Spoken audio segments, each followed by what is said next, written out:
হরি বল হরি বল। তাহলে যেহেতু কার্তিক ঠাকুর সম্পর্কে আজকে জানবো, এই উপলক্ষে যে অনুষ্ঠান, সেই উপলক্ষে কিছু আজকে জানতে চাইবো। কার কাছে? আজ আমার বিপক্ষের ভাবুক স্বপন সরকার মহাশয়, তাকে আজ কার্তিকের ভূমিকায় দাঁড় করিয়ে আজ আমি তার বড় ভাই গণেশের পক্ষের উকিল হয়ে কিছু করব আজকে প্রশ্নদান। সুন্দরভাবে আমার বিপক্ষের ভাবুক সে কার্তিকে মহাশয় ভাই হয়ে সুন্দর করে দেবে তার সমাধান।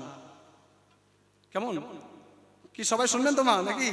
আচ্ছা বেশ, সবাই একটু উৎসাহিতভাবে আছে, ভালো লাগছে এটা দেখে। তবে আমি আরেকটু বলবো বারবার করে, যারা আর আশেপাশে ঘোরাফেরা করছেন ঘোরাফেরা না করে এই তত্ত্বটা জানতে হলে সবাই চলে আসুন, কেমন? আরো ভালো লাগবে। তাহলে এই গণেশ ঠাকুরকে আজ আমি গণেশের পক্ষের উকিল হয়ে যাবো। বাবা, গণেশ হওয়া তত সহজ কথা নয়, তাই না? গণেশকে, আমাদের এই গণেশ দেবতা, তিনি হলেন সিদ্ধিদাতা, যাকে আমরা বলে থাকি বিঘ্ননাশী, অর্থাৎ বিপদের মুখে যিনি স্মরণ করলে অনায়াসে চলে আসেন বিপদ থেকে উদ্ধার করতে। সেই বিঘ্ননাশী গণেশ ঠাকুর, সেই সিদ্ধিদাতা গণেশ, তিনি হলেন আবার কে? গণপতি, যাকে বলা হয় গণপতি বাপ্পা মোরিয়া। তাই সেই গণেশ ঠাকুরের পক্ষের উকিল হয়ে আমি তার কিছু গুণগান গাইব এবং আমার বিপক্ষের ভাবুককে কার্তিকের জায়গায় রেখে, ছোট ভাইকে রেখে এবার তার কাছে কিছু জানতে চাইব। তা কি জানতে চাইবো আজকে? এই আলোচনাটাই শুনতে হবে সবাইকে একটু মন দিয়ে। তাই ছন্দে তালে সুরে কিছু প্রশ্ন করে যাই দান, আমার শ্রদ্ধের ভাই এসে দেবে তার সমাধান। হরিবল হরিবল।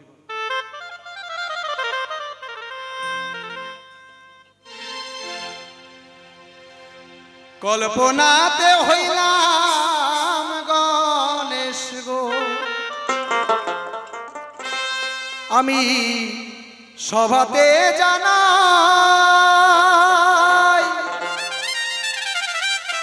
আমার বিপক্ষেতে আছেন যিনি,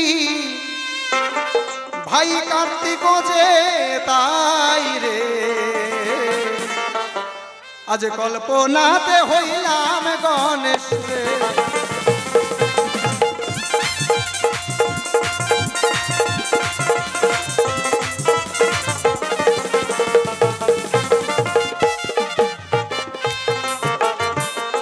শোনো শোনো গো ভাই আমার, তোমারে জানাই কিছু কথাই আমি আজকে জানিবারে চাই।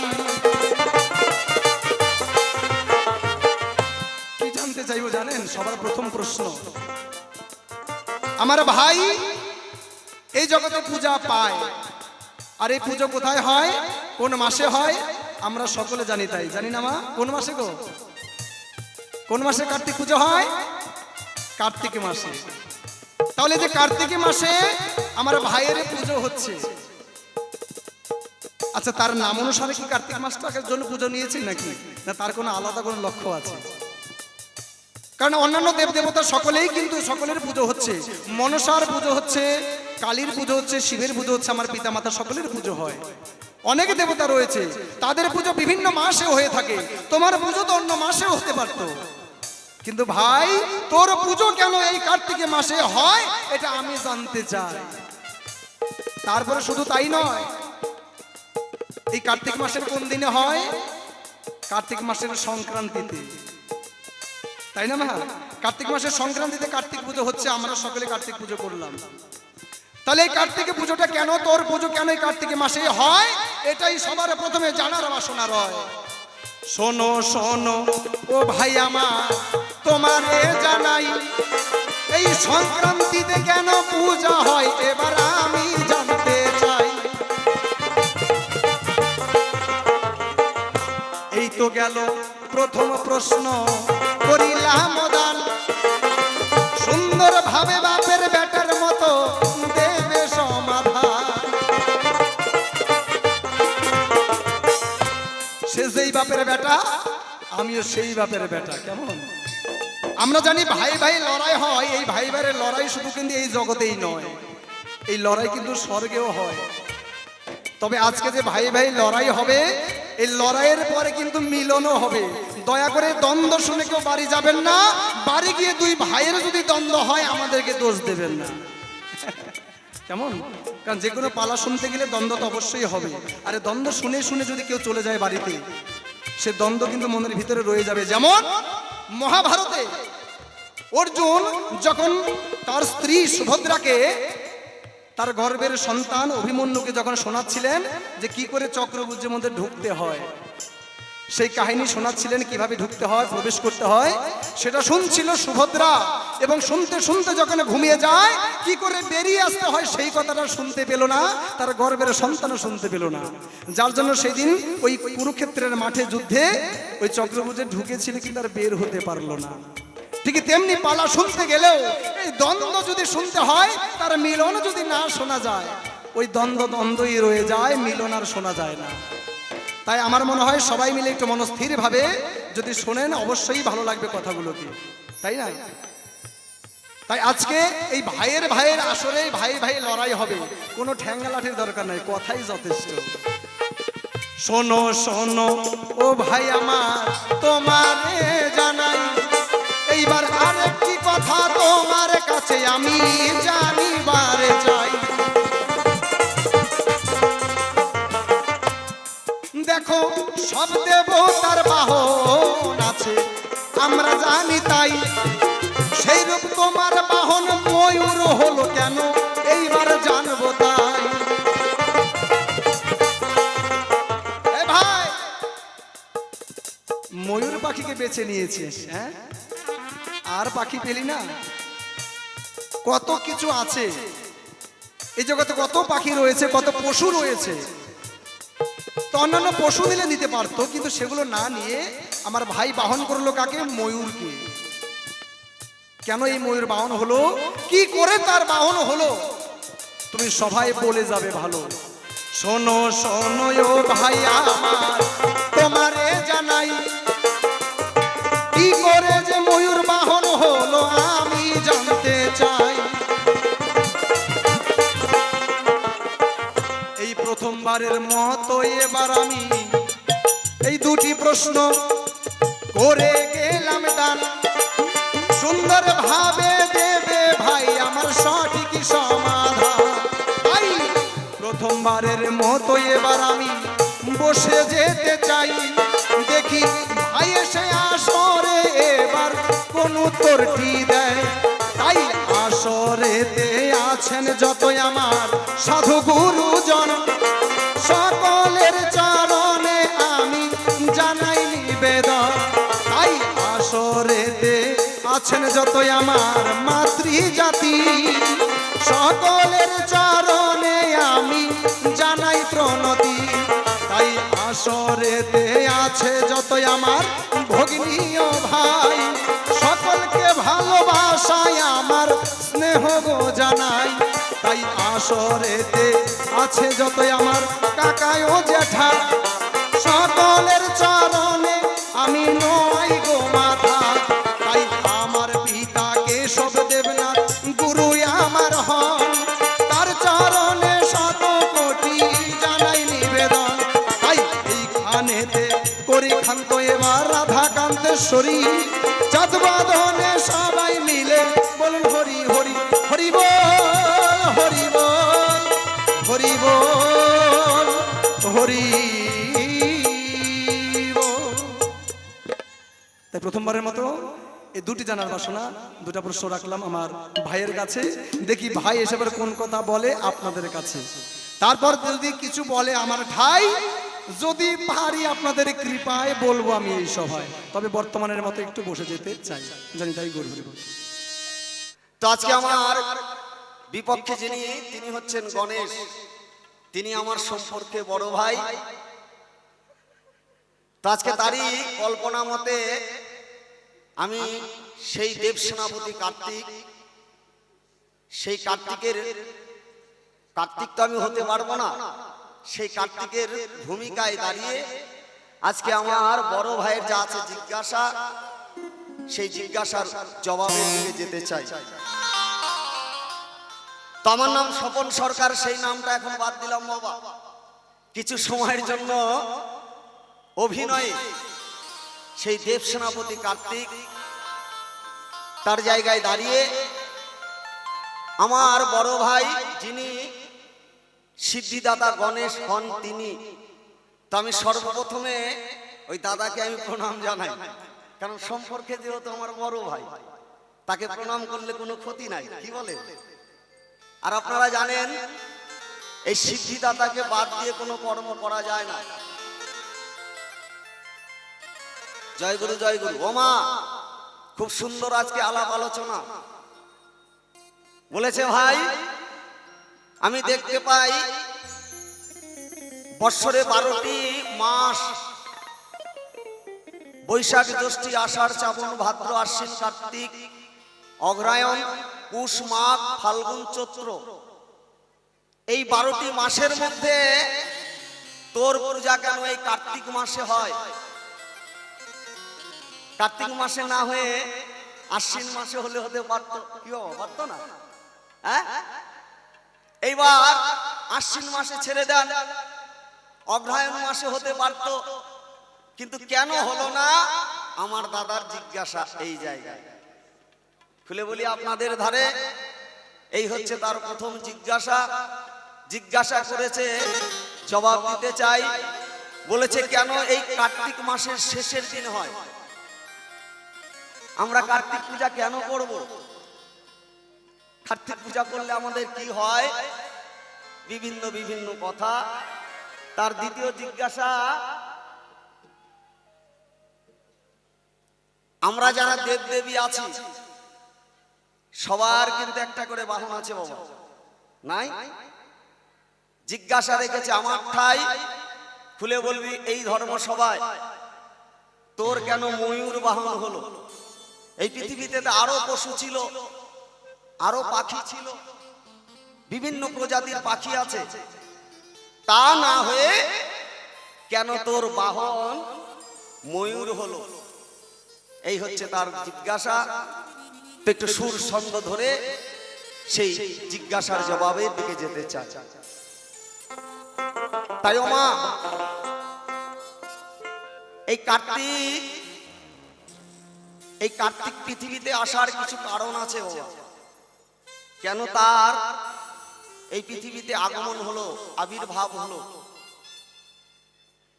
সুর তাল ছন্দে সেই কথার দিকে যেতে চাই। তাই শুনুন বাউল কি বলছে।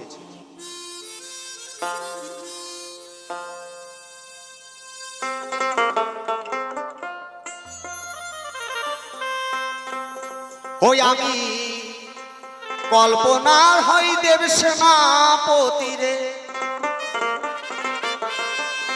কার্তিক আমার না,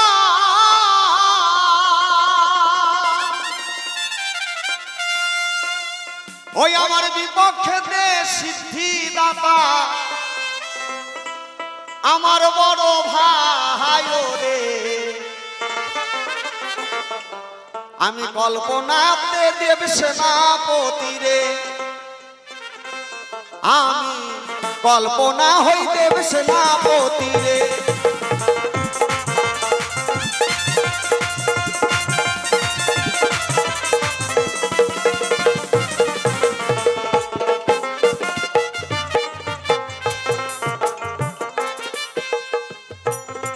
তুমি শোনো শোনো ওগো দাদা, তোমারে জানাই, তোমার সকল প্রশ্নের জবাব দেব, চিন্তার কিছু নাই। তাই আমি কল্পনাতে কিছু সময়ের জন্য সেই দেব সেনাপতি কার্তিক তার ভূমিকায় দাঁড়িয়ে আজকে আমার বড় ভাই যিনি গণেশ হন তিনি জিজ্ঞাসা রেখে যায়, তার জিজ্ঞাসার জবাব দিতে চাই। তুমি সুন্দর কথা বললে দাদা, তারা এসো ভাই, তোমার কথার জবাব দেব, চিন্তার কিছু নাই। একবার দেব সেনাপতি ব্রহ্মানন্দ হরিবল হরিবল। দাদা এসে এ সভাতে জানি বাহারে চায়, এই কার্তিক মাসে কেন কার্তিক পূজা দেখি বারে পায়।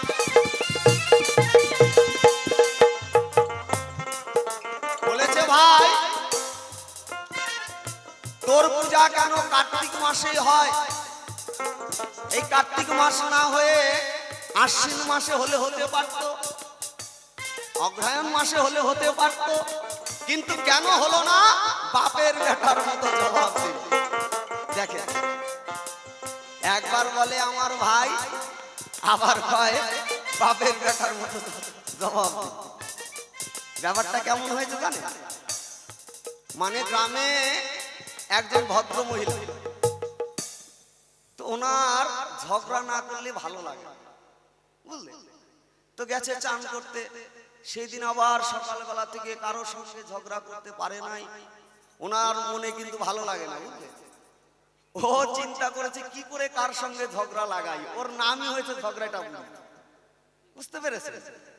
এইবার সেই ভদ্র মহিলা গেছে কোথায় না, সারাদিন প্রায় বেলা 1:30-2 বেজে গেছে, কারোর সঙ্গে ঝগড়া করতে পারে নাই, ওর পেটের মধ্যে শুধু পাকাচ্ছে, বুঝলে?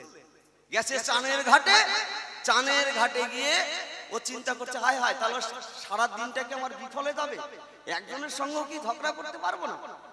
এই ভেবে উনি কি করেছে না, ওই নিজেই বলছে, কয় আজকে খিচুড়ি যা রান্না করেছিলাম রে দিদি, আর বলিস না,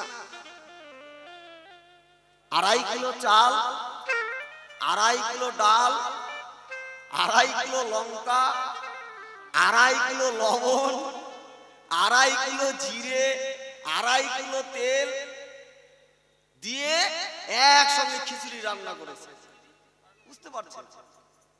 তো আরো তো চানের ঘাটে লোকজন আছে, মায়েরা আছে, ওরা তো রান্না বাড়ি করে, ওরা চিন্তা করছে 2.5 কিলো ডাল, 2.5 কিলো চাল, এটা ঠিক আছে, কি ঠিক নাই?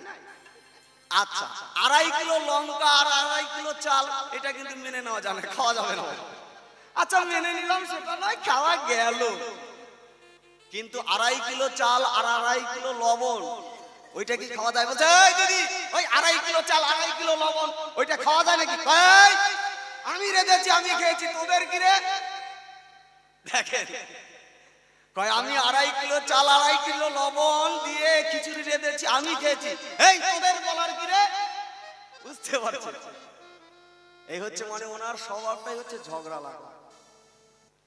তো আমার বড় ভাইয়ের ঘটনা হয়েছে তাই, বলছে একবার বলছে আমাকে ছোট ভাই, আবার বলছে বাপের বেটার মতো জবাব দিবি। আচ্ছা দাদা, তুমি আমাকে দাদা বললে তাতে কোনো দুঃখ নাই, কিন্তু তোমার কাছে আমি একটা কথা জানতে চাই, আমি দেব সেনাপতি কার্তিক, আমি হর গৌরীর সন্তান, আমার পিতা দেবাদিদেব ভোলানাথ, যিনি 33 কোটি দেবতার দেবতা, আমার মা যিনি আদ্যা শক্তি মহামায়া, যিনি হর তিনি গৌরী, তিনি হন কালী, তিনি দুর্গা, তিনি হচ্ছেন আদ্যা শক্তি মহামায়া। কিন্তু আমার যতদূর আছে জানা, আমি পিতার একমাত্র সন্তান। তুমি জন্ম নিলে কিভাবে? হ্যাঁ, তোমার জন্ম বৃত্তান্তটা একটু বলবা। তুমি আমাকে ছোট ভাই বলেছো, তাতে কোনো অসুবিধা নাই, যদি না বলতে পারো তাহলে তোমার সঙ্গে আজকে হবে, কেমন? একবার রাধা গোবিন্দ প্রেমানন্দ হরি বল হরি বল হরি বল।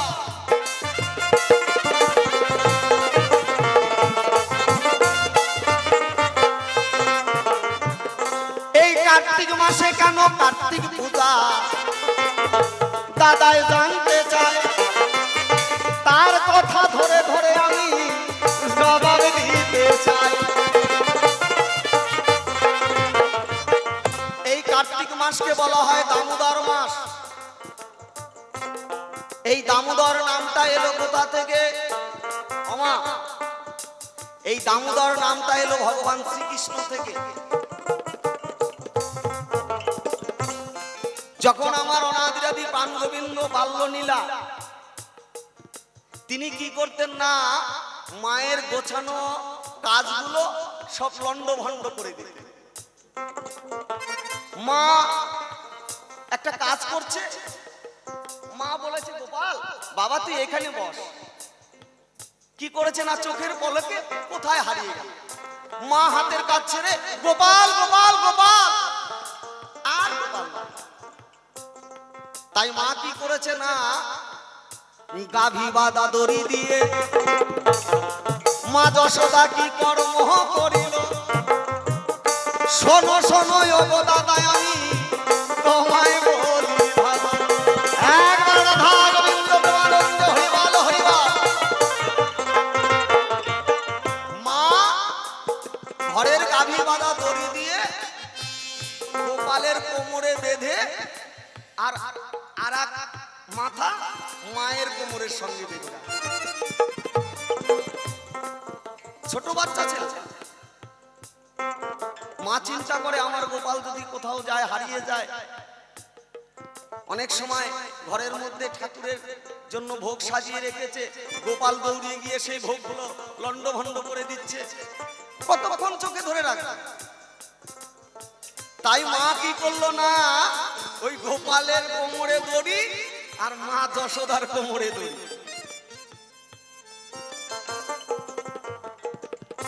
সেখান থেকে এই দামোদর শব্দ তৈরি হয়েছে।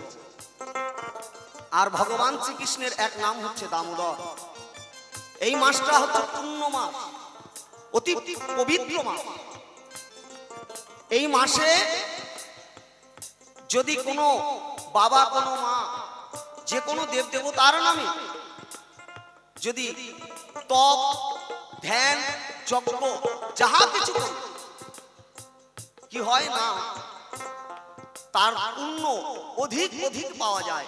এই 12টা মাসের মধ্যে 11টা মাসের মধ্যে যতটুকু পুণ্য না অর্জন করা যায়, এই দামোদর মাসে যদি করা যায় কি হয় না, ফল হয় ভালো। এতে কি হয় না, কৃষ্ণ ভক্তি উদয় হয়। বৈষ্ণব যারা, তাদের কাছে এই মাসটা হচ্ছে অতি অতি অতি পবিত্র মাস। এই মাসে যদি কোনো মা, কোনো বাবা কৃষ্ণ নাম করে কি হয় না, কৃষ্ণ পথে তার মতি হয়। একবার রাধা গোবিন্দ প্রেমানন্দ হরিবল হরিবল।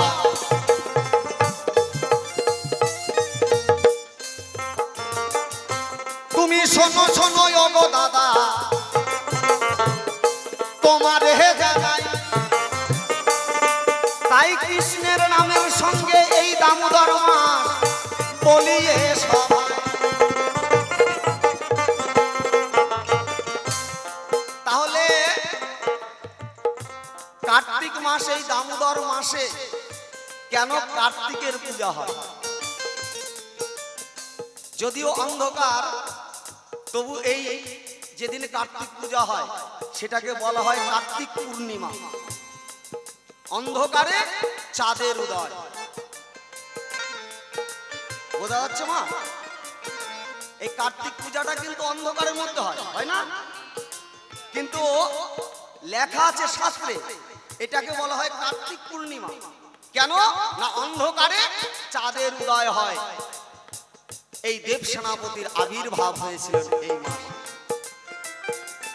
তাই তো আমরা মত্তধামে এই কার্তিক মাসে আমরা কার্তিক পূজা করেছি। ত্রিপুরা নামে এক অসুর ছিল, ও দাদা তোমায় বলি ভালো, দেবাদিদেব ভোলানাথের হাতে নিধন হয়েছিল। ত্রিপুরা এই কার্তিক মাসের সংক্রান্তিতে কি হয়েছিল না, তিনি নিধন হয়েছিল। এই দিনে এই পৃথিবী থেকে পাপ নাশ হয়েছে। কার্তিক মাসে এই শেষের দিনে যদি কার্তিক পূজা করা যায়, শাস্ত্রে লেখা আছে বাবা, এই দেহ থেকে পূজা মাত্র, তাকে ভক্তি করা মাত্র সর্ব পাপ ক্ষয়। একবার দেব সেনাপতি কার্তিক প্রেমানন্দ হরিবল হরিবল হরিবল।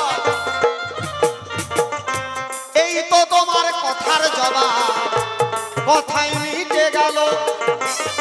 চাঁদ বদনে ভক্তবৃন্দে একবার হরি হরি।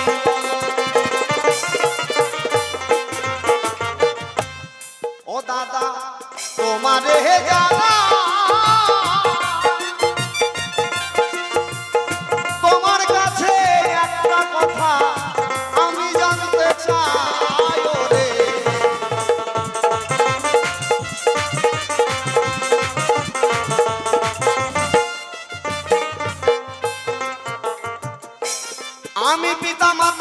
একমাত্র সন্তান সকলের আছে জানা। তুমি কোন সর্বকে বড় ভাই করবে একটু আলোচনা। পিতা মাতার একমাত্র সন্তান আমি কার্তিক, কিন্তু তুমি বলছো আমি তোমার বড় ভাই। আমার পিতা দেবাদিদেব ভোলানাথ, আত্মা শক্তি আমার মা। তুমি যে আমার দাদা, কিন্তু তুমি কোন সূত্রে আমার দাদা? তোমার জন্মটা কিভাবে হলো? ছোট্ট একটা জিজ্ঞাসা, ও গো দাদা আমার রহিয়া গেল। বসে বসে শ্রবণ করলেন আমার প্রশ্ন বসত।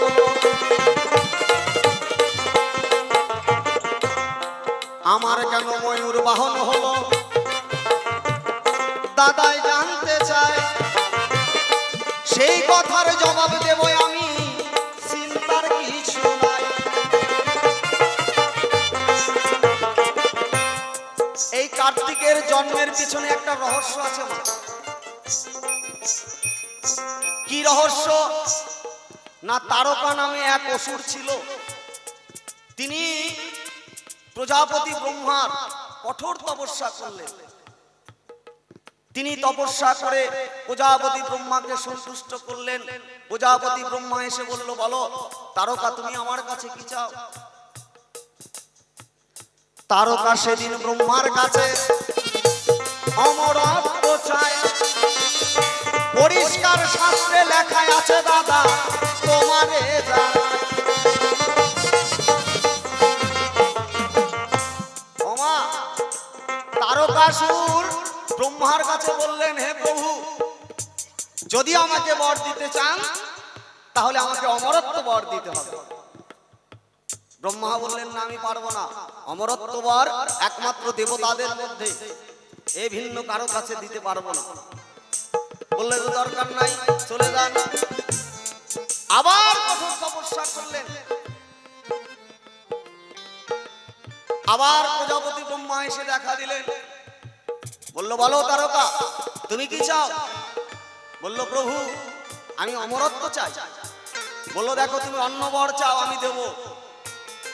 সেই দিনই দেখো তারকাসুর কি কর্ম করিল। শোনো শোনো ও গো দাদা, আমি তোমায় বলি ভাবা।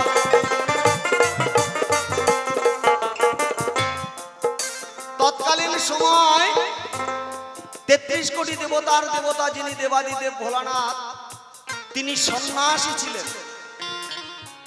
আর যারা সন্ন্যাসী তারা নারীর মুখ দর্শন করে না, তারা সংসার করে না। তাই তারকাসুর ফন্দি এঁটে সেই প্রজাপতি ব্রহ্মার কাছে বর চাইলেন।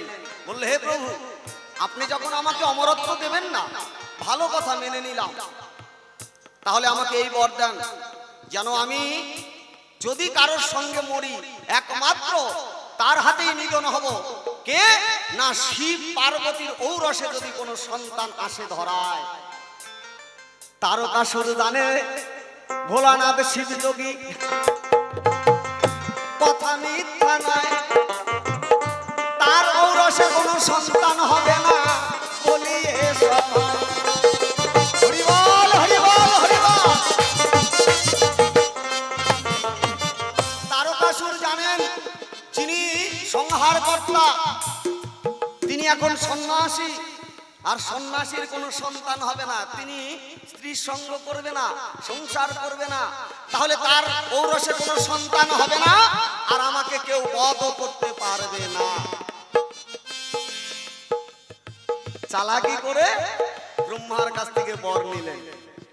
ঠিক আছে, এই পৃথিবীতে কেউ তোমাকে বধ করতে পারবে না, একমাত্র শিবের ঔরসে যদি কোনো সন্তান হয় সেই সন্তান তোমাকে নিধন করবে। আমি তোমাকে বর দিলাম। এই বর পেয়ে তারকাসুর দেখো আনন্দিত হয়। শোনো শোনো ও গো দাদা, আমি তোমারে জানাই। এই বর নিয়ে তারকাসুর স্বর্গরাজ্য করলেন দখল। দখল, দেবতাদের তাড়িয়ে দিলেন। দেবতারা সকলে মিলে এসে শ্রীহরি বিষ্ণুর কাছে এসে শরণাপন্ন হলেন, প্রভু এখন এই তারকাসুরের হাত থেকে কি করে রক্ষা পাবো? বিষ্ণু বললেন, এক কাজ করো, ভোলানাথকে খুঁজে বের করো। আগে দক্ষ যজ্ঞে যখন সতী নিধন হয় আপনারা জানেন সবাই, তারপরে ভোলানাথ কৈলাস ছেড়ে তিনি কোথায় ছিলেন কেউ বলতে পারতেন না, তিনি সন্ন্যাসী হয়েছিলেন। নারদ ঋষি তখন দেখো ভোলানাথকে খুঁজিতে লাগল। শোনো শোনো ওগো দাদা, আমি তোমায় বলি ভালো।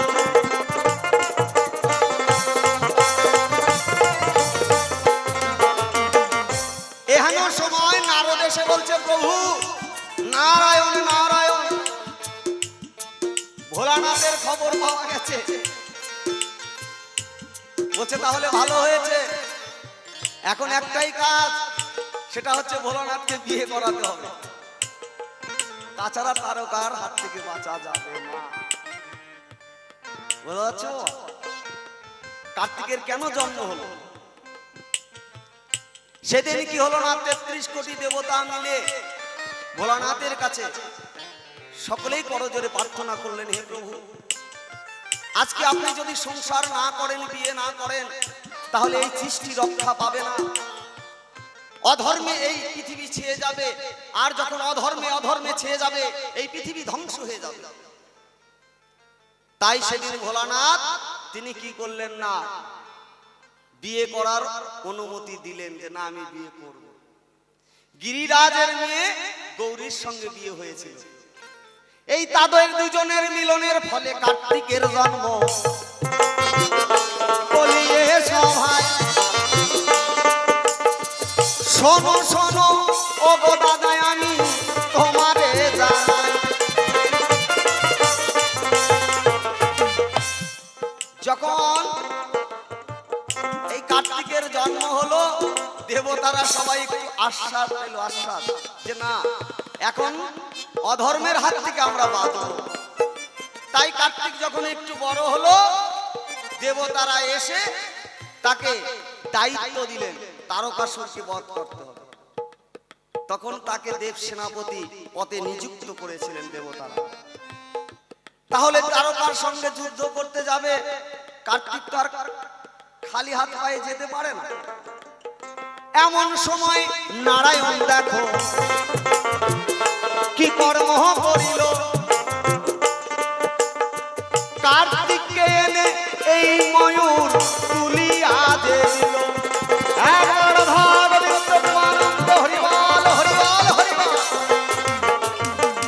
নারায়ণ তখন এনে এই ময়ূর দিলেন, যে কার্তিক এই তুমি ময়ূরে চেপে তারকার সঙ্গে যুদ্ধ করতে যাবে।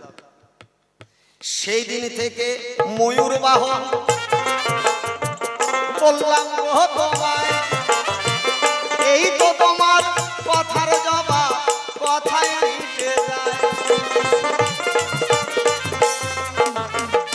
তাই আমার কাছে যা ছিল জিজ্ঞাসা কিঞ্চিত করলাম খুলাসা।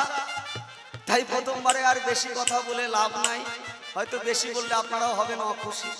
খুলে বলি আপনাদেরটাই এবার দাদাকে পাঠাই, কেমন?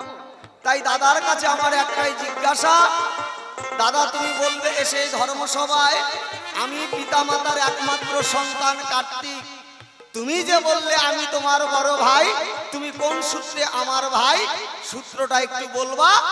একবার রাধা গোবিন্দ প্রেমানন্দে হরি বল হরি বল হরি বল। যাক তবে বেশি কথা বলবো না, ছেড়ে দিয়ে যাবো আমার কাব্য আলোচনা। এরপরে দাদা আমার সভাতে দাঁড়াবে, তাহার ভাবের কথাগুলো খুলিয়া বলিবে। পিতা মাতার চরণেতে প্রণাম জানাই, যাদের জন্য আমার এই মানব দেহ পাই। আসরে আছেন যত আমার বৈষ্ণব গোসাই, সকলের চরণে আমি প্রণাম জানাই। আসরে আছেন যত আমার মাতৃ জাতি, সকলের চরণে আমি জানাই প্রণতি। এইখানেতে এখান থেকে বললাম পালার লহরি, চাঁদ বদনে ভক্তবৃন্দে একবার বলুন হরি হরি, একবার রাধা গোবিন্দ প্রেমানন্দ হরি বল হরি বল হরি বল।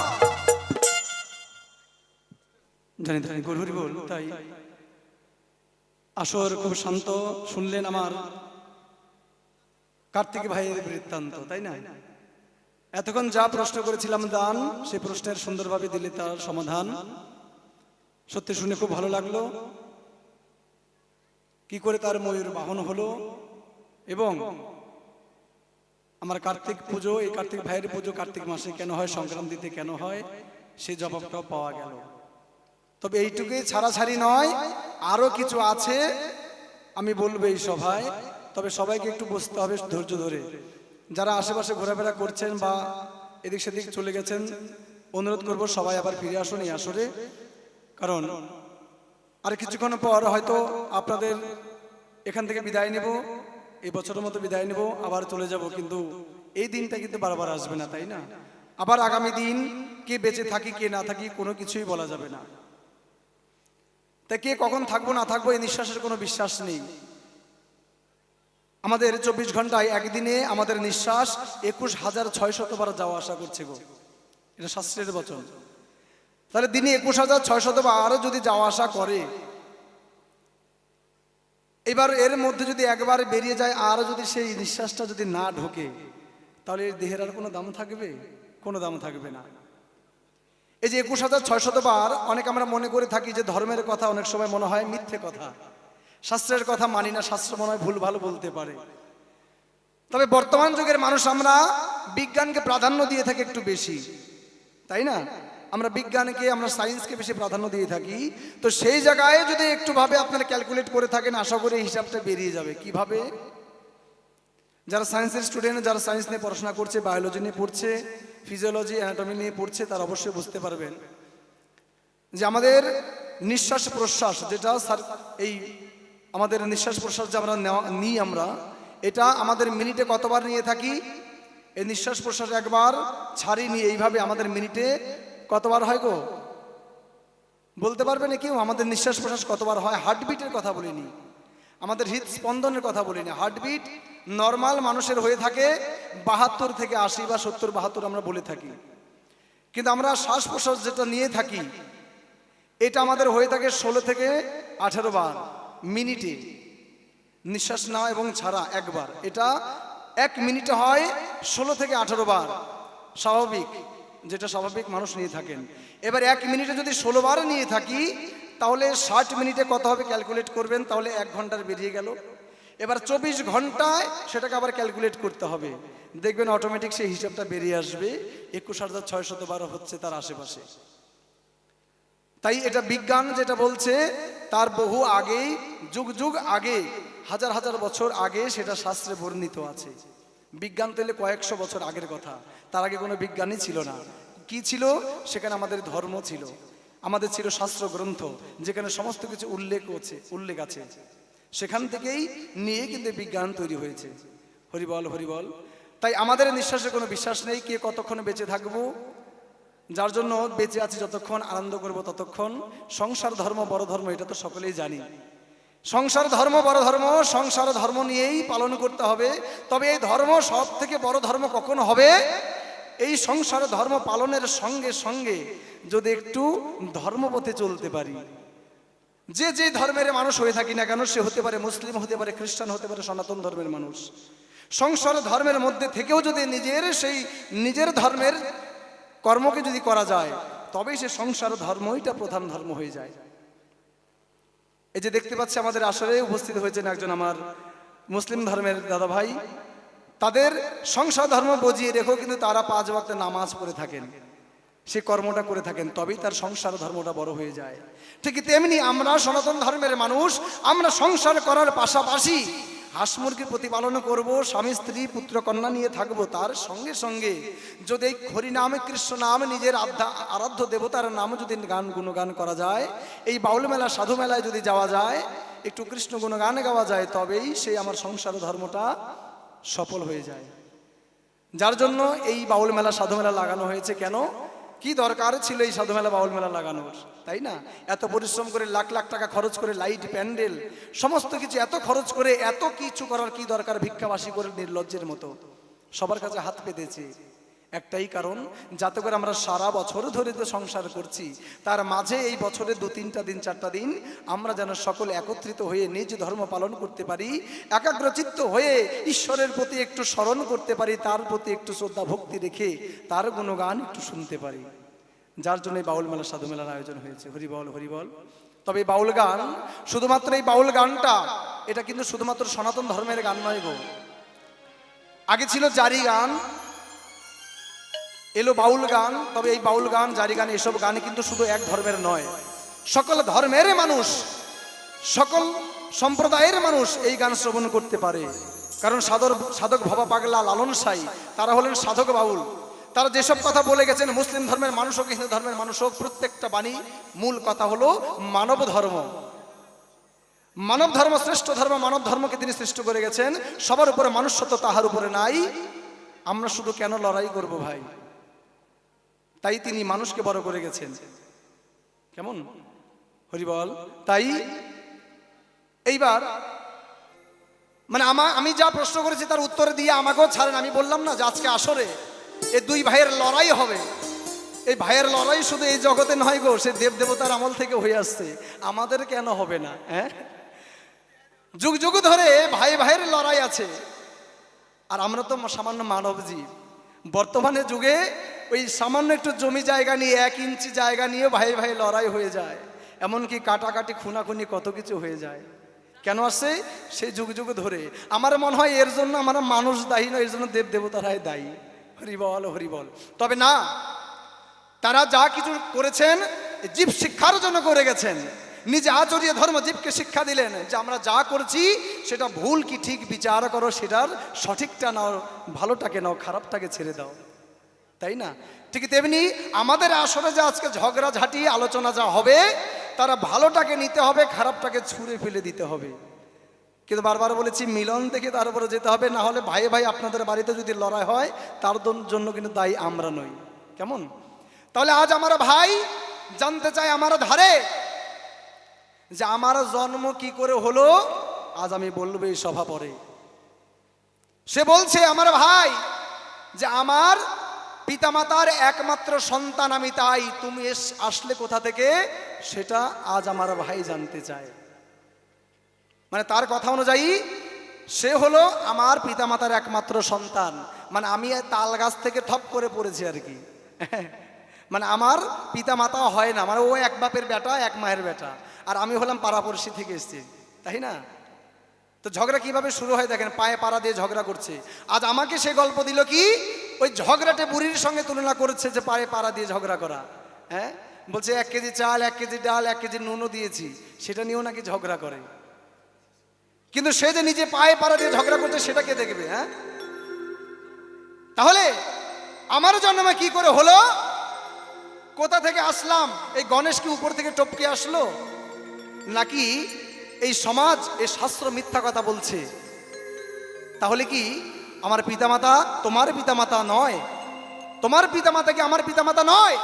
তাহলে কি পার্বতী, দুর্গা এবং আমার পিতা মহাদেব, ভোলানাথ, তারা কি মিথ্যা কথা বলবেন?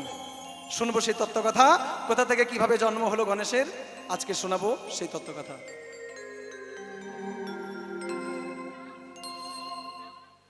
ওরে কলমে কি নাই কালি রে,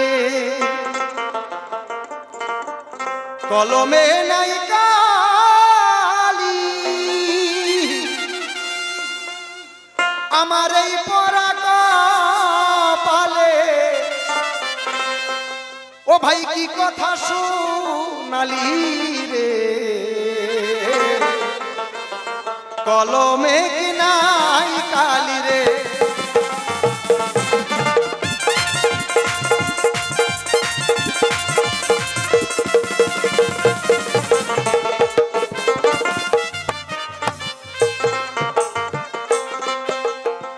শোনো শোনো গো ভাই আমার, তোমারে জানাই, তুমি পিতা মাতার সন্তান আমি জানিবারে পাই। তবে আমিও তাদের সন্তান হই গো, কথা মিথ্যা নয়। শাস্ত্রে উল্লেখ আছে দেখো, শিবপুর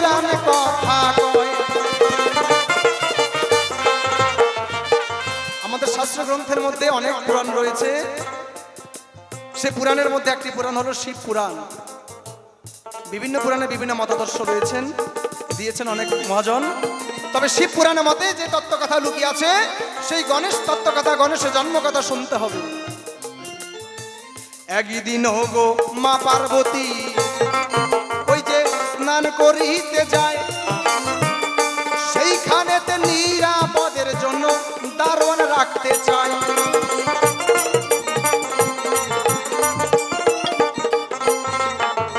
মা পার্বতী কৈলাসে তিনি একদিন স্নান করার জন্য গেলেন, সেই ভিতর স্নানাগারে।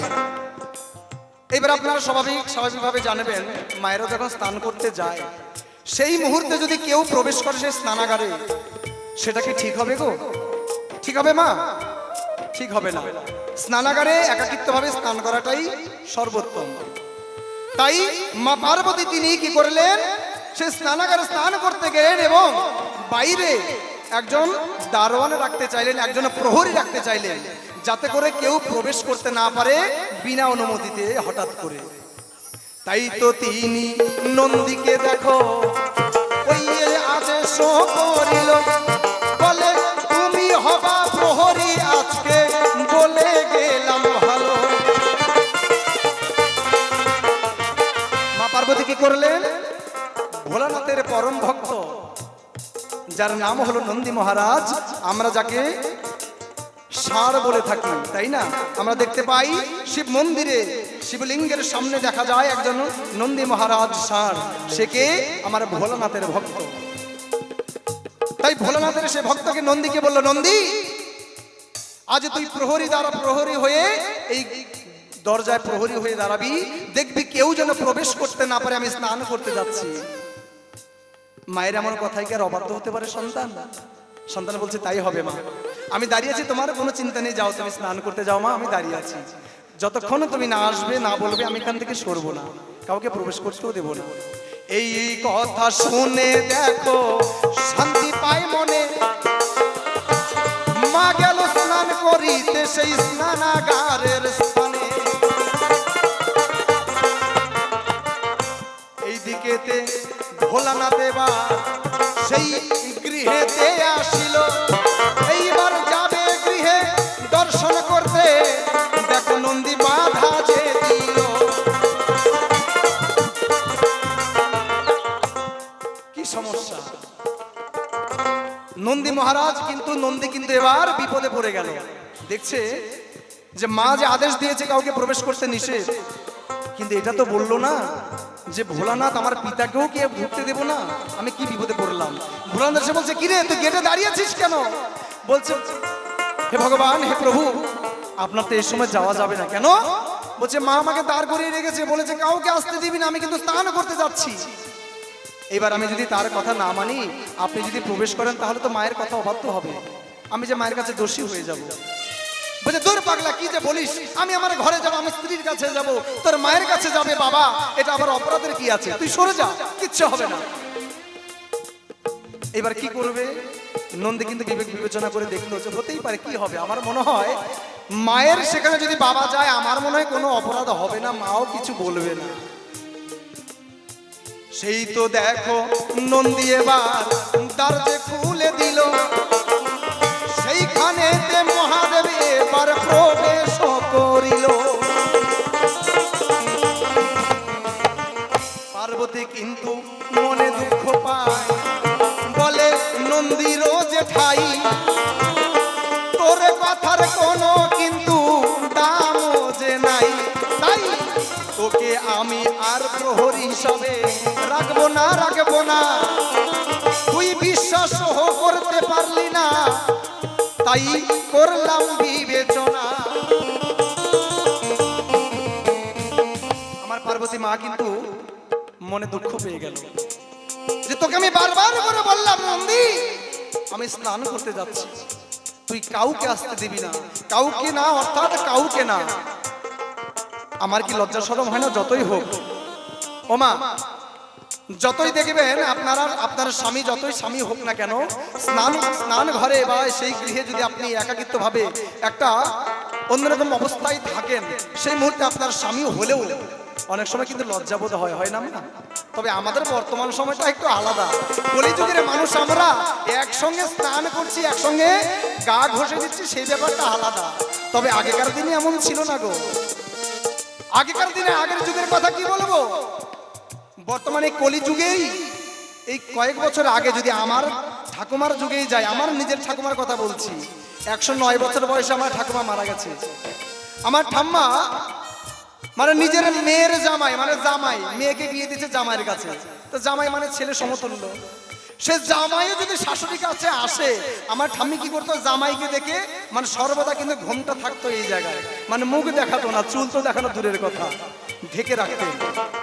কেন রাখতেন? এটা একটা সম্মান দেওয়া হয়। কেন হতেই পারে পুরুষ মাত্রই আলাদা একটা কাম বাসনা থাকতেই পারে। মাকে দেখে যদি কোনো কাম বাসনা জেগে যায় জামাইয়ের কাছে, সেটা তার জন্য তো সেই নারী দায়ী হতে পারে, যার জন্য এই সম্মানটা ছিল। তাহলে সেই যুগে আমার মা কি করে সেই লাজ থাকবে না? তাই বলেছিল যে কাউকে আসতে দিবি না।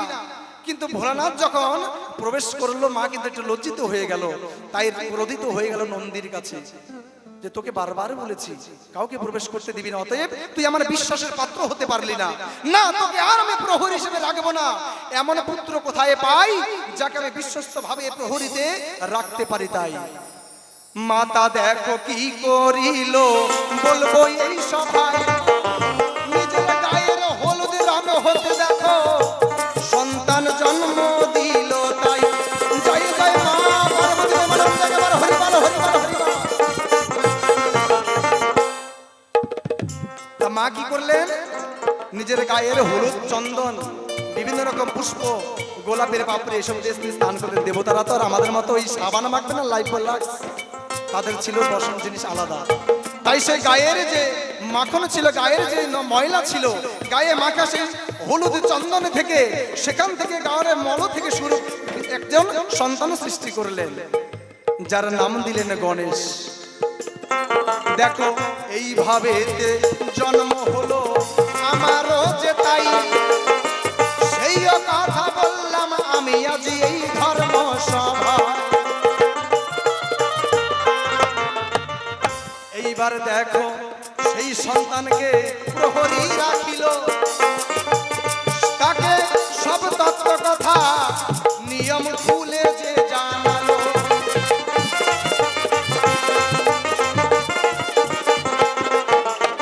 সেই বালক গণেশকে মা পার্বতী বলছে, গণেশ তোকে আমি সৃষ্টি করেছি কি জন্য জানিস?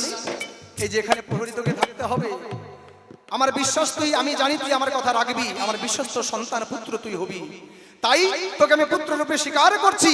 আর তুই এই যে প্রহরী হয়ে দাঁড়াবি, তুই কাউকে আসতে দিবি না, আমি স্নান করে যতক্ষণ না আসি, কাউকে না মানে কাউকে না। ঠিক তাই দেখো গণেশ এবার প্রহরী হইয়া যায়, দেখো কেউ যে এবার সেইখানেতে প্রবেশ যাত করতে নাহি পায়। এইবার এখানে আর একটা তত্ত্বকথা আছে। কেমন? মানে আমরা সবাই দেখতে পাই, এই যে গণেশ ঠাকুর, গণেশ পূজা হয়, গণেশের একটা প্রতিমূর্তি দেখা যায়। গণেশের মূর্তি দেখতে কেমন? এই গণেশের মূর্তি কানা হলো দেবদেহ এবং মাথা কিন্তু গজ মাথা, তাই না? অর্থাৎ হাতির মাথা। এই হাতির মাথা কিভাবে এলো, সেইখান থেকে এই কাহিনী থেকে এলো কিভাবে। এইবার ভোলানাথ যখন ঠিক একইভাবে সেই গৃহে প্রবেশ করতে চাইলো, নিজের গৃহে প্রবেশ করবে, ভোলানাথের সময় এসেছে, ঘরে যাবে। এবার দেখছে কি ব্যাপার, হঠাৎ করে একটা বালক দেখা যায় যাকে কখনো আগে দেখিনি। একে যখন প্রবেশ করতে চায়, গণেশ কিন্তু ভোলানাথকে বাধা দেয়। ভোলানাথ গণেশও কিন্তু জানে না কে হবে, কারণ এই সত্যমাত্র তার সৃষ্টি হলো। সে জানে আমি কাউকে চিনি না, অর্থাৎ কাউকে যেতে দেব না, সে যেই হোক না কেন। এইবার যখন ভোলানাথ বলছে তুমি কে, তুমি সরে যাও, বলছে না আমি সরতে পারবো না, আমি যে আমার মায়ের কাছে কথাবদ্ধ প্রতিজ্ঞাবদ্ধ হয়ে আছি, আমি বলেছি কাউকে প্রবেশ করতে দেব না, অর্থাৎ কাউকে না। এই তো দেখো এবার দেখো যুদ্ধ লেগে যায়, পিতা পুত্রের যুদ্ধ হলো বলিলাম সভা।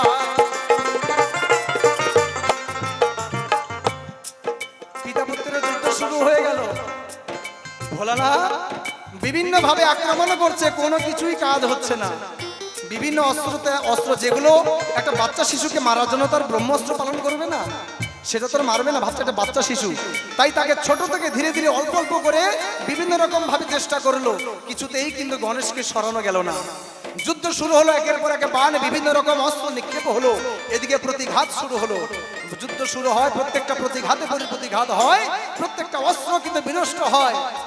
ভোলানাথ কিন্তু অবাক হয়ে যায়, একে এ কোন বালক আমার গৃহে আমাকে প্রবেশ করতে দিচ্ছে না, এ কেমন কথা? না না, আমি আর সহ্য করতে পারছি না, তুমি যেই হও না কেন বালক, আজ তোমার নিস্তার নাই, আমার কিন্তু এখন আর ক্রোধের সীমা নাই। ভোলানাথ কিন্তু এবার ধীরে ধীরে ক্রোধান্বিত হচ্ছে। আমার ভোলানাথ যেমন শান্ত ভোলা, ঠিক তেমনি তিনি রেগে গেলে রুদ্র রূপ ধারণ করতে পারেন। তাই তো দেখো ভোলানাথ এবার ক্রোধ হইয়া যায়, সেই ক্রোধেতে ত্রিশূল দেখো মারিয়া যে দেয়, সেই ত্রিশূলের আঘাতে দেখো গণেশের মুন্ড ছেদন হলো। এই কথা পার্বতী কিন্তু জানিতে পারিল। বাইরে যুদ্ধ চলছে সেটা খুব একটা বোঝা যাচ্ছে না, মা তো স্নান করছেন। যখন তার মুন্ড ছেদন হয়ে গেল, ভগবান শিব তিনি ত্রিশূল দিয়ে গণেশের মুন্ড ছেদন করে দিল। মুন্ড পড়ে গেল ধরায়, তার দেহ পড়ে গেল ধরায়। এই কথা যখন নারদ মুনি জানালেন, সঙ্গে সঙ্গে ছুটে আসলেন মা পার্বতী। এসে দেখছেন, হায় হায়, একই অবস্থা, আমি যে সন্তানকে সৃষ্টি করেছি, আমার বিশ্বস্ত সন্তান, যে কাউকে প্রবেশ করতে দেয়নি, আজ আমার সন্তানের মুন্ড ছেদন করলো কে? কার এমন স্পর্ধা? সঙ্গে সঙ্গে কিন্তু মা রুদ্র রূপ ধারণ করলেন, তিনি রুদ্রাণী হয়ে গেলেন, তিনি চণ্ডী রূপ ধারণ করলেন। বলছে না, আমি সহ্য করব না, আমার নিজের সন্তানকে কেউ হত্যা করতে পারলো, আমি এই পৃথিবী ধ্বংস করে দেব। মা কিন্তু রেগে গিয়ে তিনি রুদ্র রূপ ধারণ করলেন, তিনিও কিন্তু চণ্ডী রূপ ধারণ করে তিনি কিন্তু এবার বিশ্বকে, সৃষ্টিকে বিনাশ করবেন, এমন একটা প্রতিপন্ন হয়ে আসলো। এমন সময় দেখলেন, কি মা যে রূপ ধরেছে, এই রূপ ধরে যদি একেবারে সর্বনাশ করতে থাকে আমার মা, তাহলে কিন্তু বিশ্ব ব্রহ্মাণ্ড ধ্বংস হয়ে যাবে, সৃষ্টি ধ্বংস হবে। তাই তো দেখো সকল দেবতা এসে মিনতি করিল, বলে মা গো শান্ত হও, তোমায় বলি ভালো। মাকে এবার শান্ত করতে লাগলো সবাই। সকল দেব দেবতা ভাবলে এবার তো বিষণ্ণ হয়ে যাবে, চারিদিক শেষ হয়ে যাবে, কি করা যায়? তাড়াতাড়ি মাকে শান্ত করতে হবে। সকলে দেবতা মিলে কিন্তু এবার মাকে শান্ত করতে লাগলো, তার মিনতি স্তব স্তুতি করতে লাগলো। কিন্তু মা কিছুতে শান্ত হচ্ছে না, বলছে না, আমি শান্ত হব না, আমি শান্ত হব দুটো শর্তে। কি শর্ত? বলছে আমার এই সন্তানকে জীবিত করতে হবে, যেই মারুক না কেন এই প্রকৃতির নিয়মকে ভেদ করে তাকে পুনর্জীবন করতে হবে, জীবিত করতে হবে তাকে।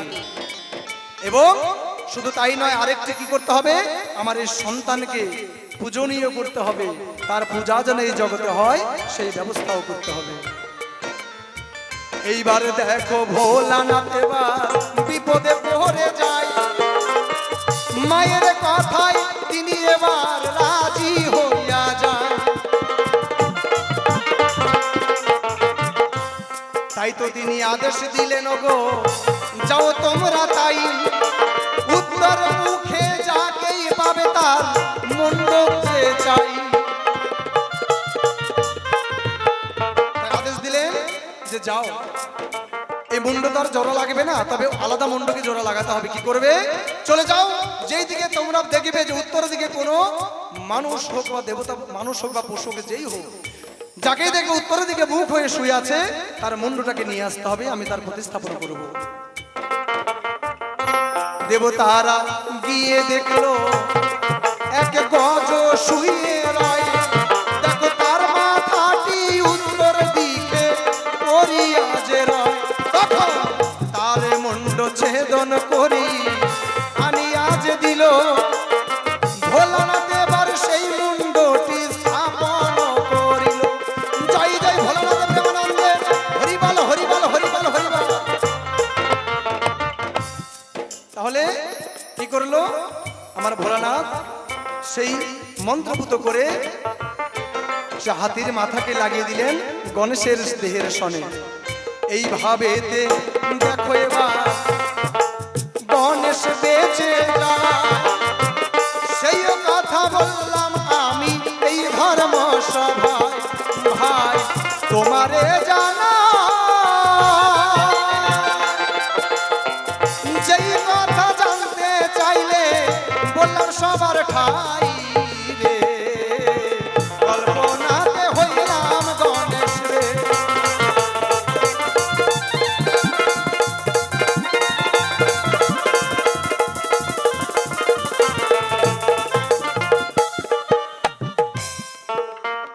এইবার আমরা দুই ভাইতে আসবো দ্বন্দ্ব মোহনায়, দ্বন্দ্ব করে মিলনে যাব আমি ভাইকে জানাই। এসো এসো ও ভাই আমার তোমারে জানাই, আমার আরো কিছু জানার আছে আমি সবাই বলে যাই। ও ভাই আমার আরো কিছু জানার আছে। কি? এই যে তুমি একটু আগে বললে যে কার্তিক মাসে তোমার কেন পূজা হয় সেই বিবরণ তুমি দিয়েছো, বেশ ভালো কথা।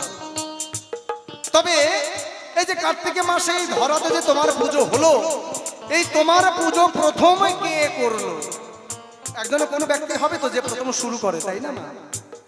অমুকের বাড়িতে আমাদের পাড়ার অমুক মন্ডলের বাড়িতে প্রথম দুর্গা পূজা হয়, অমুকের বাড়িতে প্রথম মনসা গান হয়, হতে এরকম পারে।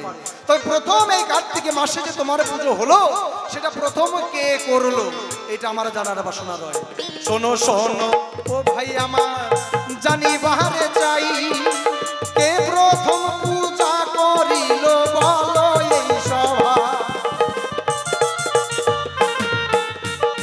আস্তে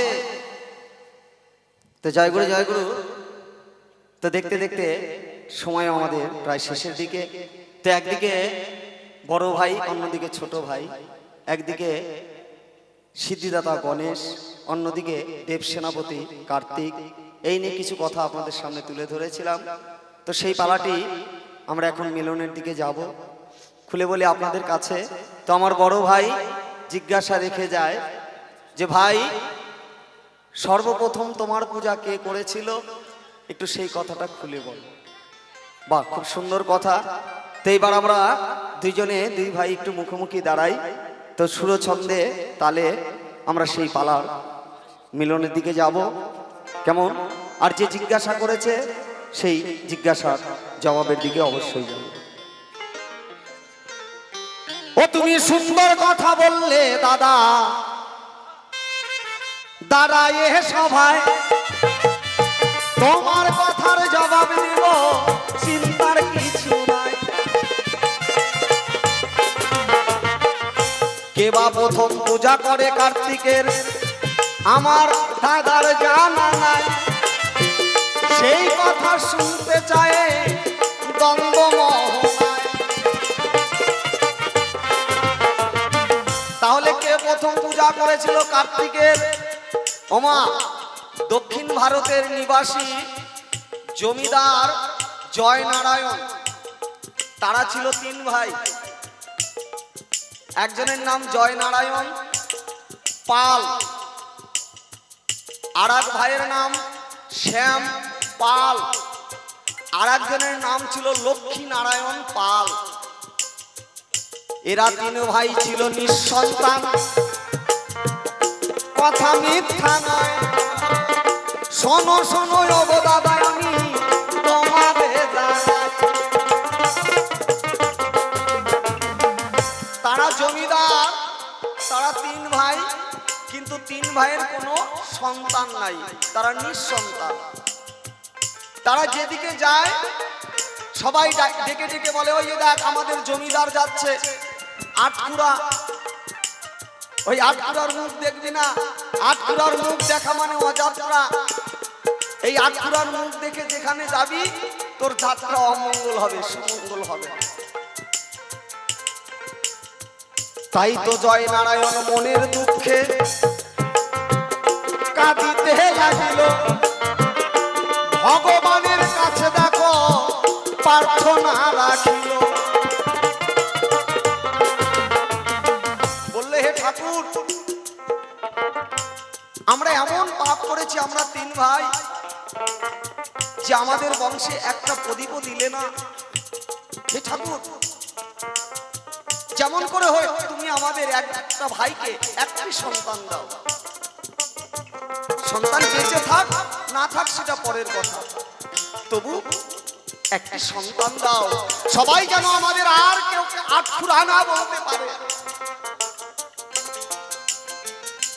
এমন সময় দৈববাণী হলো, বলি দাদা তোমার ঠাই, শোনো শোনো ওগো দাদা আমি তোমারে জানাই। দৈববাণী হলো, বলল, জয় নারায়ণ, শোনো তোমাদের তিন ভাইয়ের সন্তান হবে। কিভাবে হবে? না, তোমরা আগে কার্তিক পূজা করো। কার্তিক পূজা যদি করো তাহলে তোমাদের বংশের প্রদীপ আসবে, তোমাদের তিন ভাইয়ের সন্তান হবে, তোমাদের কেউ আর আটখুরা বলবে না। একবার শ্রী শ্রী কার্তিক ব্রহ্মানন্দ হরিবল হরিবল। তিন ভাই মিলে বড় একটা মন্দির গড়িল। সেই মন্দিরে কার্তিকেরই মূর্তি স্থাপন করিল। শোনো শোনো ওগো দাদা তোমারে জানাই, সর্বপ্রথম পূজা করে এরাই শাস্ত্রে দেখতে পাই। ও দাদা তোমারে জানাই, তোমার কথার জবাব দিলাম চন্দ্রমোহনায়। কলমে কি নাই কাজে, কলমে কি নাই কাজে। শোনো শোনো ওগো দাদা তোমারে জানাই, তুমি আমার কেমন করে বড় হলে আমি জানতে চাই। তুমি কেমন করে বড় ভাই হলে? তুমি যে গল্প বললে তাহলে জন্মসূত্রে তুমি আমার ছোট, কি তাই না? কিন্তু তোমাকে জগতে সবাই, আমিও তোমাকে দাদা বলি। তুমি কেমন করে আমার বড় ভাই হলে আমি জানতে চাই। সুন্দরভাবে বুঝাইলে তুমি চন্দ্রমোহনায়। শোনো শোনো ও ভাই আমার তোমারে জানাই, সঠিক কথা বললে তুমি এই ধর্ম সভায়। তুমি হলে বাবার প্রথম সন্তান, তাই সেই জন্ম শুরুতে তুমি বড় আমি মানি তাই। দাদা আমার এই যে কার্তিকে ভাই, আমি এতক্ষণ ভাই বললাম তাই না, এইবারে সে কিন্তু প্যাঁচ ধরে ফেললো কি যে কি করে আমি বড় হলাম। তো এই বড়টা কিন্তু আমি নিজে বলিনি গো, এটা হয়তো বলছি আমি আজ ভাই, কেন সেদিন সে প্রমাণ হয়েছিল। তবে জন্মসূত্রে যদি দেখা যায় কার্তিক গণেশের থেকেই বড় হয়। আগে কার্তিক এলো, পরে গণেশ এলো। তবে এই গণেশ আবার কি করে বড় হলো আজ আমার ভাই সেটা জানতে চাইলো। একদিনে দেখো দুই ভাইয়েতে বন্ধ বেঁধে যায়, সেইখানে থেকে বড় ছোট দ্বন্দ্ব লেগে যায়। মানে যে বললাম ভাইয়ে ভাইয়ের যুদ্ধ তো শুধু এখানে না, স্বর্গেতেও হয়। এইবার কে বড় কে ছোট, মানে কেউ তো কারো থেকে কম নয়। কার্তিক সে যেমন চারিদিকে পারদর্শী, রূপে যেমন গুণ আছে তার, রূপবান, তেমনি সে অস্ত্রতেও ধনুর্বিদ্যায়ও সে গুণবান। তবে গণেশও কোনো দিকে নয় কম, তারও কিন্তু আছে অনেক দম। কি করলো এই গণেশ? কিন্তু সেদিন মহাদেবের সঙ্গে যুদ্ধ করলো। হ্যাঁ, সেটা কি কম কথা? এইবার এই দুজনের ভাইয়ের মধ্যে যখন দ্বন্দ্ব লেগে যায় কে বড় কে ছোট, সেটা বিচার করার জন্য দুইজনের মধ্যে একটা শর্ত হলো। কি শর্ত? কার্তিকী বলে ও ভাই আমার তোমারে জানাই, আচ্ছা আচ্ছা, তিনবার বিশ্ব প্রদক্ষিণ করবে সেই বড় ভাইও হয়। কি শর্ত? ভাইয়ের ভাইয়ের মধ্যে শর্ত হয়ে গেল। আচ্ছা তুইও বড় কি আমি বড়, এটা আবার প্রমাণ হয়ে যাবে কিভাবে? বলছে তুই, এই কার্তিকী বলছে যে তুই যদি এই বিশ্ব ব্রহ্মাণ্ডকে তিনবার প্রদক্ষিণ করে আগে বাবা মায়ের কাছে আসতে পারিস তাহলে তুই বড়, আর যদি আমি তিনবার প্রদক্ষিণ করে আমি আগে আসতে পারি তাহলে আমি বড়। বল শর্ত মানতে পারিস? এইবারে দেখো গণেশ দেখো রাজি হইয়া যায়, শুরু হলো তাদের দৌড়, বললাম এই সভা।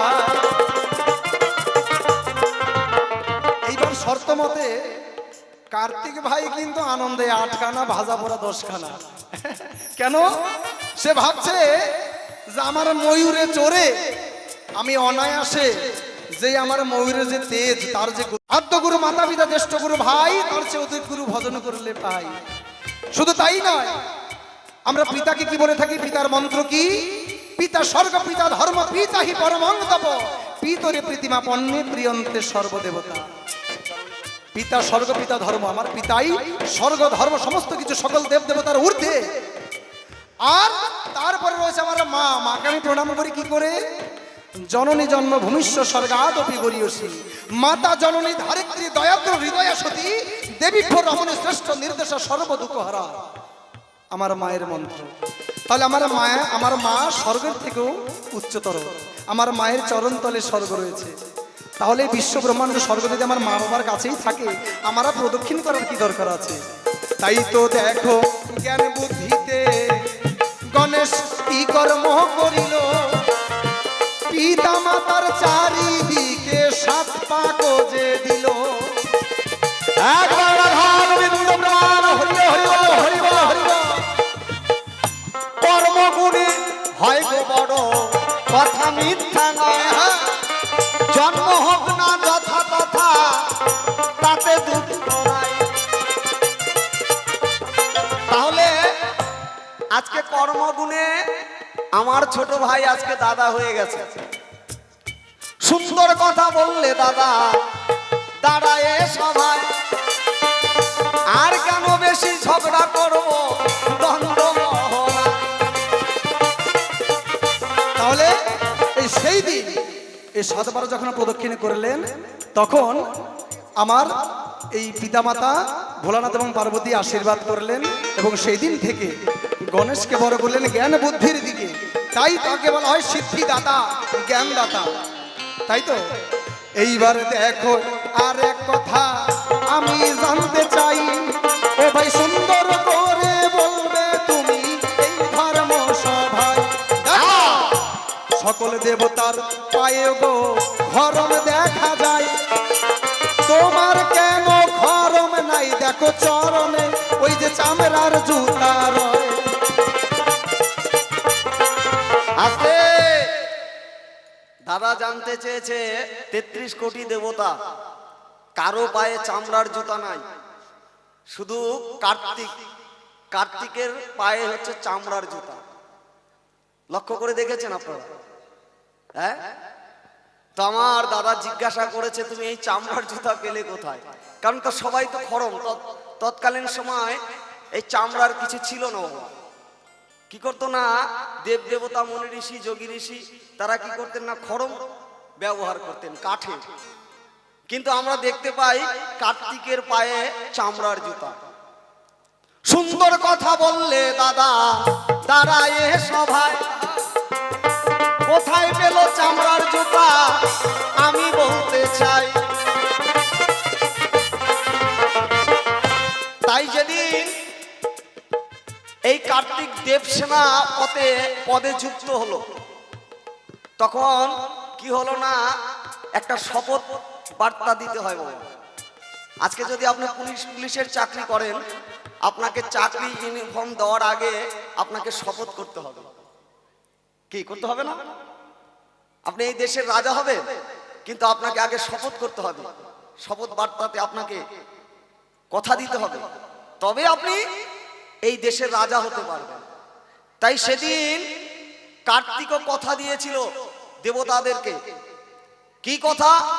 যে আপনারা সবাই আমাকে এই দেব সেনাপতি পদে যুক্ত করলেন, আমি এই দায়িত্ব গ্রহণ করলাম, কিন্তু আমিও আপনাদের কথা দিচ্ছি, আমি ওই তারকাসুরের চামড়া দিয়ে আমার পায়ের জুতা বানাবো, এটাই আমি আপনাদের কথা দিলাম। সেই তারকাসুরের চামড়া দিয়ে দেখো কার্তিক পায়ের জুতা বানায়। এই তো তোমার কথার জবাব, কথায় মিটে যায়। তারকাসুরের চামড়া দিয়ে কার্তিক কি করেছে না পায়ের জুতা বানিয়েছে। দেবতাদের কথা দিয়েছিল, আমি কার্তিক, আমি কথা দিচ্ছি তারকাকে তো নিধন করবই, ওর চামড়া দিয়ে আমি পায়ের জুতা বানাবো। এই তো তোমার কথার জবাব, কথায় মিটে গেল। চাঁদ বদনে ভক্তবৃন্দে একবার হরি হরি বল, হরি বল, হরি বল।